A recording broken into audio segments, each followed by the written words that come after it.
Hey guys, Z-House here from Gun Gamers. A little more serious video than the last one I put up, but today I'm going to be talking to you about a piece of gear that I recently acquired and have run a little bit, and just give you some of my initial thoughts on it, just some things I like, and a couple of things that are little quirks of the system. I'm not going to say I dislike them, because overall I really love this pack, but if you can't tell, this is the Haley Strategic Flatpack. That is obviously going to be in the title as well, but let's continue on. Now, I'm only going to be talking about using this pack as a plate carrier backing pack option, because the integration to a plate carrier is the reason I bought it, and the integration to a plate carrier is the only way I've used it. It does come with a strap system that you can run it as a more normal backpack, but honestly, that's not why I bought it. That's not how I'm using it. I have my Tactical Tailor removable operator pack for that. This is purely as a plate carrier integrated pack option for me, so that's how I'm going to talk about it. To start out, this is integrated onto my Mayflower APC in large, extra large sizing.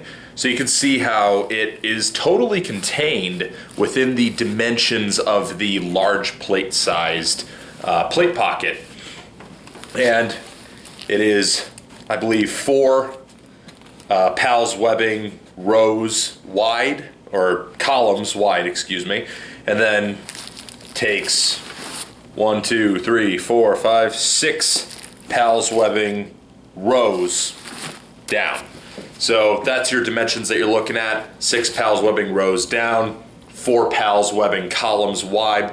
If your plate carrier offers that, then you can integrate this pack. Even if your plate carrier offers, 5, I'm pretty sure it'll work with that. Maybe not as ideally, but it'll hang off just a touch.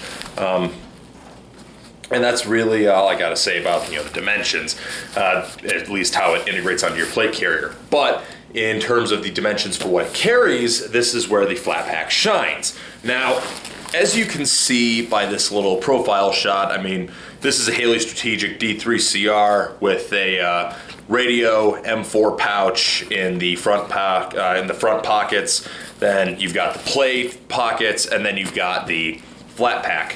This is a Flatpack that has in it a 1.5 liter, this is an empty right now bladder. It's a little marginally, it marginally bulges out when the 1.5 liter bladder is full, but honestly it does a good job still staying compact, and you're really not going to see too much of a difference. But this is a 1.5 liter Camelback hydration bladder inside. It has a tornado grenade refill. I had 2 of these in there for Red Storm East, along with an extra bottle of water, just because water is good for you. At least that's what they tell me, the doctors and all those educated types. In this little sleeve pocket, I have a medical kit, complete with quick clot and all kinds of other boo-boo stuff, ranging from trauma kit type stuff to if someone just cuts their hand or whatever. And then in this back pocket here, I have a little bag of BBs, mostly depleted now, but I was able to keep a bag of BBs and a speed loader in there just to have a little bit of extra ammo in the field. And that's really all I kept in here. And that's why I was attracted to the Flatpack, because for most milsim games, all I need on me is water, a little bit of extra ammo, refills for grenades, and a medical kit, because I do like to have a medical kit on me just in case. Never know what's going to happen. I tore my meniscus at Red Storm East this year, so while the contents of my medical kit didn't help a ton with that, other than an ace bandage that I actually ended up bumming off someone else, it was more readily accessible for them. But I was able to, it's a good idea to have. So I was able to carry all that in game quite comfortably. Doesn't weigh me down too much, doesn't bulge out too much. And that is the flat option of the Flatpack, is you're running it relatively low profile, and you just get to run all that kind of stuff and have plenty of room for it while still maintaining a nice, tight, compact pack. Then you get the option to unzip the compression zippers and run it in a more overt fashion. And this is where the Flatpack was really the option. This is why I was attracted to the Flatpack, because In this configuration, the flat pack is roughly almost the same size as a Tactical Tailor removable operator pack. Vertically, it is shorter, but outwardly, it has a pretty similar dimensions. So in this configuration, Haley Strategic has plenty of pictures demonstrating you can put a fully loaded D3CR in here. And in fact, I can demonstrate that right now by removing my D3CR from the front.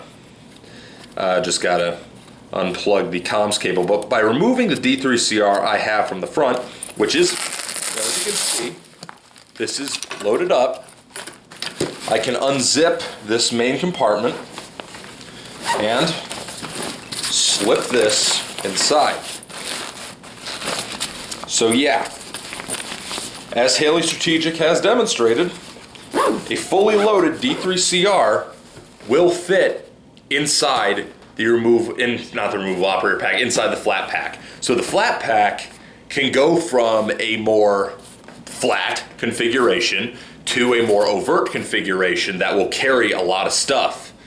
Like I said, I just stuffed a fully loaded chest rig in there. What more do you need to see? And at this point, it is carrying all that, but it still is within the dimensions of your plate carrier. And that is really why I like the flat pack, that you have that flexibility. So within that flexibility, you have obviously your main compartment that is accessed by this top zipper, and it folds down to roughly halfway to be able to access all the stuff in there. Between your main compartment and your mini compartment, you have this sleeve, is what I'm calling it. So it's kind of a secondary outside pocket.